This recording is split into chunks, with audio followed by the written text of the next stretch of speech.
Good evening. Myself, Dr. Prem Prakash. I am from Rajiv Gandhi College, and today we are going to start 17th chapter. This is revision, and हम लोग 2-3 chapters का revision कर चुके हैं. आज हम लोग 17th चैप्टर का रिवीजन करेंगे और एग्ज़ाम आप लोग नज़दीक आ रहे हैं. शायद आप लोगों ने पढ़ाई भी शुरू कर दी होगी और आप ये चैप्टर्स वगैरह जो रिवीजन हो रहा है उसको ध्यान से पढ़ें और आगे इसकी तैयारी करते रहें. हम लोग मैन्युफैक्चरिंग इंडस्ट्रीज़ के बारे में डिस्कस कर रहे हैं. मैन्युफैक्चरिंग इंडस्ट्री होती क्या है और किस प्रकार से ये हमारे जीवन में हेल्पफुल है. हमारे पास कच्चा माल काफ़ी होता है. कुछ हमें खेती बाड़ी से मिलता है, कुछ हमें खनिजों से मिलता है, कुछ मत्स्य पालन वगैरह, खनन वगैरह इत्यादि काफ़ी सामान होता है. इस कच्चे माल को हम लोग उपयोग के युग में बनाने के लिए हम लोग मैन्युफैक्चरिंग इंडस्ट्रीज़ का इस्तेमाल करते हैं. तो जब इनका हम लोग मैन्युफैक्चरिंग इंडस्ट्री में इसको डालते हैं तो हमारे डेली यूजेज का जो सामान है उसके बारे में हमारे पास सामान आके बन के आ जाता है. उसको हम डेली यूज में इस्तेमाल करते हैं. इसके साथ साथ जैसे कपास है, चमड़ा है, लोहा है, लकड़ी की लुगदी वगैरह है, खनिज तेल से रासायनिक पदार्थ बनाना, ये सब है. इसमें ये सब भी आते हैं. अब इंडस्ट्रीज़ जो है, उद्योग क्या है, जो हमारे कच्चे माल को डेली यूज वाले सामान में कन्वर्ट कर देते हैं, उसे हम लोग इंडस्ट्रीज़ कहते हैं. इंडस्ट्रीज़ कई प्रकार की होती हैं. मेनली इनको डिवाइड करने के 4 आधार होते हैं. जो पहले वाला आधार है, इसको हम लोग देखें तो पूंजी और निवेश व श्रम शक्ति के आधार पर पहला आधार है जिसको हम लोग डिवाइड करते हैं. तो पहला आधार के ऊपर हम लोग इसको जो इंडस्ट्रीज़ को डिवाइड करते हैं वो है आकार के अनुसार, पूंजी के अनुसार, निवेश के अनुसार, श्रम शक्ति के आधार के अनुसार. इसमें सबसे पहला जो कैटेगरी है, जो पहली कैटेगरी में हम लोग इसको शामिल कर सकते हैं इंडस्ट्रीज़ को, उद्योग को, वो है बड़े पैमाने के उद्योग, large scale industries. Large scale industries में काफ़ी बड़ी बड़ी चीज़ें बनाई जाती हैं. इसमें बहुत बड़ी संख्या होती है श्रमिकों की और श्रमिक ज़्यादा काम करते हैं. उसके आधार पर ही इसको हम लोग लार्ज स्केल इंडस्ट्री कहते हैं. कच्चा माल, पूंजी, शक्ति और कुशल श्रम का प्रयोग करते हैं. इस उद्योग की अन्य विशेषताएँ ये है कि गुणवत्ता वाली मात्रा अधिक होती पाई जाती है. जैसे पटसन, सूती, कपड़ा, चीनी, मशीन, औजार से संबंधित जितने बड़े बड़े उद्योग है उसको इसका इस्तेमाल हम लोग इसी इस्तेमाल से हम लोग इसको वो करते हैं, पैदा करते हैं. दूसरी प्रकार की जो इंडस्ट्रीज़ है वो है मध्य पैमाने के उद्योग, मीडियम स्केल इंडस्ट्रीज़. इन उद्योगों में बड़े पैमाने के उद्योग की अपेक्षा कम पूंजी का उपयोग किया जाता है, जहां ज़्यादा मैक्सिमम पूंजी इस्तेमाल की जाती है. इसमें इस कैटेगरी के अंदर एक लिमिट भी बनाई हुई है जो सरकार नियम के अनुसार, अपनी पॉलिसी के अनुसार इनको चेंज करते हैं टाइम टू टाइम. तो जो लार्ज स्केल में मैक्सिमम पैसे खर्च किए जाते हैं, जो मीडियम स्केल में इसमें कम पैसे खर्च किए जाते हैं. उसे जो लार्ज स्केल से कम पैसे खर्च किए जाते हैं. इसमें साइकिल बनाना, विद्युत उपकरण बनाना, रेडियो, टेलीविज़न वगैरह आदि बनाना, सब कुछ इसमें शामिल किए जा सकते हैं.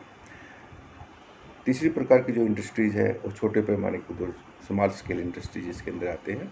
इसमें परिवार के सदस्य मिलकर सरल छोटी छोटी चीज़ें हम लोग परिवार के साथ भी बना सकते हैं. ग्रामीण लघु उद्योग, कुटीर उद्योग इसी कैटेगरी के अंदर आते हैं. इन उद्योगों में सामने कच्चा माल, तकनीकी कुशलता व संगठित बाजार की समस्या आती है. उन उद्योगों में जो खाद्य पदार्थ, जूते, चप्पल, मिट्टी के बर्तन, आभूषण तैयार किए जाते हैं. तो दूसरे प्रकार की जो कैटेगरी है, जो पहली वाली कैटेगरी है, ये है हमने जो अभी डिस्कस की. जो दूसरे प्रकार का आधार है जो हम लोग इंडस्ट्रीज डिवाइड करने के लिए लेते हैं वो स्वामित्व के आधार पर. तो इसमें मालिकाना हक जिसके पास होता है उसके आधार के रूप में इसको हम लोग डिवाइड करते हैं. इसमें सबसे पहले प्रकार की इंडस्ट्री जो आती है सार्वजनिक सेक्टर की उद्योग है इसमें. और दूसरे प्रकार की जो इंडस्ट्रीज़ है वो निजी सेक्टर के उसमें जो इंडस्ट्रीज है वो आती है. और तीसरे प्रकार के सहकारी सेक्टर के उद्योग हैं जो एक सरकारी समिति बनाकर उसमें उद्योग चलाए जाते हैं. और चौथा जो है मिश्रित सेक्टर के उद्योग हैं.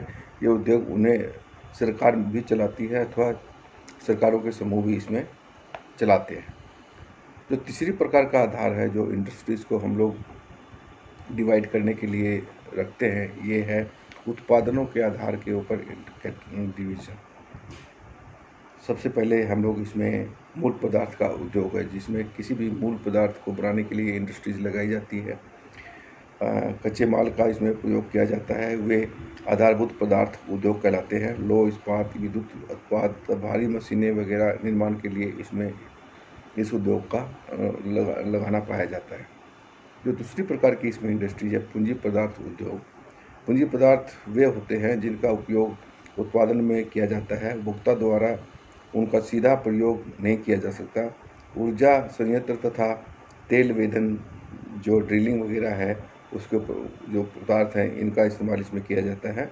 ऐसे पदार्थों का उत्पादन करने वाले उद्योग पूंजीगत पदार्थ उद्योग कहलाते हैं। इसके अंदर जो तीसरा जो कैटेगरी है वह मध्यवर्ती पदार्थ उद्योग।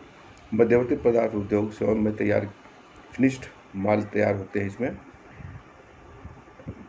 कुछ आइटम ऐसे होते हैं जो ये खुद तैयार नहीं करते, उपयोग उत्पादन के लिए किया जाता है और जो दूसरे के हेल्प से ये तैयार किए जाते हैं। मध्यवर्ती पदार्थों में ईंधन, स्नेह, प्राकृतिक व मानव निर्मित पदार्थ तथा उपकरण शामिल किए जाते हैं। आधुनिक उद्योग अर्थव्यवस्था में सकल उत्पाद का बहुत बड़ा हिस्सा उत्पादन होता है इसमें, जो इस कैटेगरी के अंदर जो उद्योग आते हैं। जो चौथी कैटेगरी है इसके अंदर उपभोक्ता पदार्थ उद्योग। ये वे उद्योग हैं जिनके उत्पाद का प्रयोग प्राय दैनिक जीवन में अधिकतर लोग करते हैं, जैसे कागज़, पेन, घड़ियाँ, वस्त्र, खाद्य पदार्थ इत्यादि। इस प्रकार के उद्योग इसके अंदर आते हैं। जो हमारी जो चौथी प्रकार का जो आधार है इंडस्ट्रीज़ को डिवाइड करने का, वो कच्चे माल के स्रोत के आधार पर इंडस्ट्रीज का डिवीज़न है। इसके अंदर क्या करते हैं, सबसे पहली जो कैटेगरी है कृषि आधारित उद्योग। ये वो उद्योग हैं जो कृषि उत्पादनों को कच्चे माल के रूप में प्रयोग करते हैं, जैसे सूती वस्त्र है, पटसन है, रेशमी वस्त्र है, चीनी व वनस्पति तेल इत्यादि इसके अंदर आते हैं। तो इस प्रकार के उद्योग हम लोग कच्चे माल के स्रोत के आधार पर बनाते हैं। जो इसमें दूसरी कैटेगरी है वो खनिज आधारित उद्योग हैं। खनिजों के कच्चे माल के रूप में प्रयोग में लाए जाते हैं, खनिज आधारित उद्योग कहलाते हैं, जिसमें लौह इस्पात, सीमेंट, एल्युमिनियम उद्योग इत्यादि वगैरह सब कुछ आते हैं। इसमें जो तीसरी कैटेगरी है, ये कैटेगरी है वन उद्योग आधारित उद्योग होते हैं। इसमें वनों का जो सामान होता है उसके आधार पर इस उद्योग को बनाया जाता है। इसमें कच्चा माल प्राप्त करने की हमारी क्षमता खुद की होती है। कागज़, गत्ता, चमड़ा, रेंगने का उद्योग, लाख, रेजिन वगैरह, बरोजा, टोकरी, बीड़ी वगैरह बनाने की जो उद्योग है, इस कैटेगरी में हम लोग शामिल कर सकते हैं। इसमें जो चौथी कैटेगरी आती है वो है चारागाह आधारित उद्योग। इस प्रकार के अनेक उद्योग जीवित पदार्थ पशुओं के आधारित होते हैं।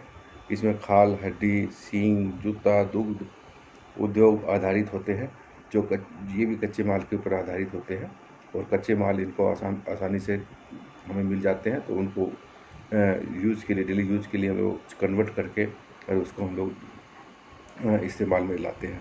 जो इसमें पांचवी कैटेगरी है वो है निर्मित वस्तुओं के प्राकृतिक आधार पर। इस प्रचलित वर्गीकरण में 8 उद्योगों को शामिल किया गया है।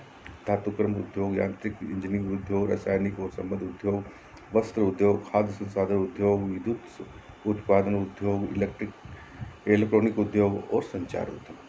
तो ये थे आपके उद्योगों का वर्गीकरण। इसमें 4 आधार लिए हैं और चारों के आधार पर इनका डिवीज़न किया गया है और इनको डिवीज़न के आधार पर ही हम लोग इनको डिवाइड करके इनका अध्ययन करते हैं।